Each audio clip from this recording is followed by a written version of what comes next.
ભારત વિકાસ પરિષદ કેશોદની વાર્ષિક સાધારણ સભા ભવ્ય રીતે યોજાઈ હતી। ભારત વિકાસ પરિષદ કેશોદ દ્વારા આયોજિત વાર્ષિક સાધારણ સભા તારીખ 4 એપ્રિલ 2026 ના રોજ સાંજે વૃંદાવન પાર્ક ગાર્ડન યુવંશી હોસ્પિટલ પાસે કેશોદ ખાતે ભવ્ય રીતે યોજાઈ હતી। કાર્યક્રમની શરૂઆત દીપ પ્રાગટ્ય દ્વારા કરવામાં આવી હતી। પધારેલા મહેમાનોનું ઉષ્માભર્યું સ્વાગત અને સન્માન કરવામાં આવ્યું હતું। મહેમાનો દ્વારા ભારત વિકાસ પરિષદ કેશોદ શાખાની કામગીરીની પ્રશંસા કરવામાં આવી હતી। સભામાં ગત વર્ષ દરમિયાન થયેલી વિવિધ સેવાકીય અને સામાજિક પ્રવૃત્તિઓની સમીક્ષા કરવામાં આવી હતી। નવા વર્ષ માટે આયોજન અંગે વિસ્તૃત ચર્ચા કરવામાં આવી હતી। આ પ્રસંગે નવા વર્ષ માટે આરપી સોલંકીને પ્રમુખ અને જીતેન્દ્ર પટેલને ઉપપ્રમુખ, નિશાન પુરોહિતને મંત્રી તથા જયદીપ સોનીને ખજાનચી તરીકે નિયુક્ત કરવામાં આવ્યા હતા। સાથે જ 25 સભ્યોની નવી કારોબારી રચવામાં આવી હતી, જેમાં દરેક સભ્યોને જુદી જુદી જવાબદારી સોંપવામાં આવી હતી। સભામાં ઉપસ્થિત સભ્યો દ્વારા સંસ્થાની કામગીરીને બિરદાવવામાં આવી રહી છે અને ભવિષ્યમાં વધુ સેવાકીય પ્રવૃત્તિઓ વધારવા માટે સૂચનાઓ આપવામાં આવી હતી। કાર્યક્રમના અંતે સભ્યો માટે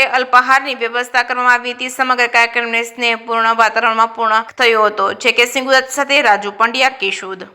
નમસ્કાર, વંદે માતરમ। આજ રોજ ભારત વિકાસ પરિષદ કેશોદ શાખાની એજીએમ એટલે કે વાર્ષિક સાધારણ સભાનું આયોજન કરવામાં આવેલું।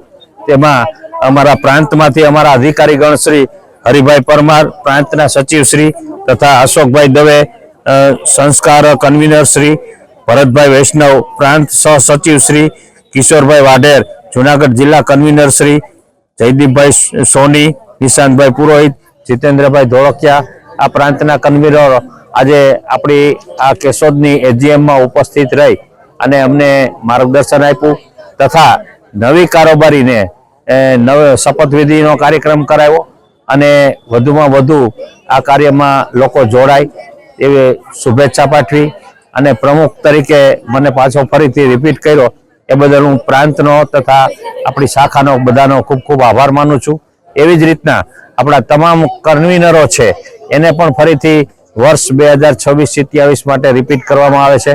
તો આ તમામે તમામનો ખૂબ ખૂબ આભાર। અસ્તુ, જય હિન્દ, ભારત માતા કી જય।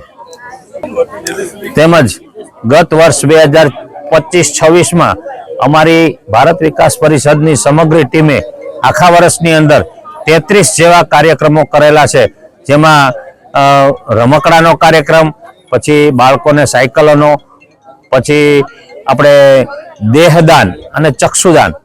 દેહદાનમાં અમને 5 દેહદાન મળ્યા છે અને આ વર્ષમાં ચક્ષુદાનના પણ 3 મળેલ છે, એને અમે સ્થળ સુધી પહોંચાડેલા છે। તેમજ એ અમારો કાયમી પ્રકલ્પ છે અને એમાં પણ હું આજે એક પ્રકલ્પ વધારે જોડું છું કે ભારત વિકાસ પરિષદ કેશોદ શાખા દ્વારા કાયમી પ્રકલ્પમાં વિધવા સહાયનો કાર્યક્રમ પણ અમે જોડીએ છીએ કે વિધવા સહાય માટેના ફોર્મ છે એ અમે અહીંથી ભરશું।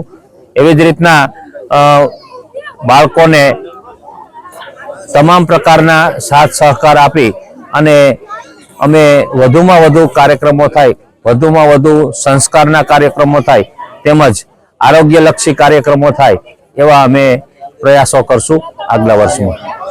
પર્યાવરણમાં અમે વધુમાં વધુ આપણું જો કે કેશોદમાં નામ છે 500 વૃક્ષો આપણે વાવેલા છે અને હજી વધુમાં વધુ પર્યાવરણમાં પણ અમે વધુમાં વધુ જોડશું, લોકોને જોડશું, લોકોનો સહકાર માગશું। દાતાશ્રીઓના સહયોગથી અમે આ બધા સુંદર મજાના કાર્યક્રમો કરી રહ્યા છીએ અને એવો ને એવો સાથ અને સહકાર દાતાશ્રીઓનો તથા ગામનો મળી રહેશે એવો ખૂબ ખૂબ આભાર અને હાર્દિક શુભેચ્છા।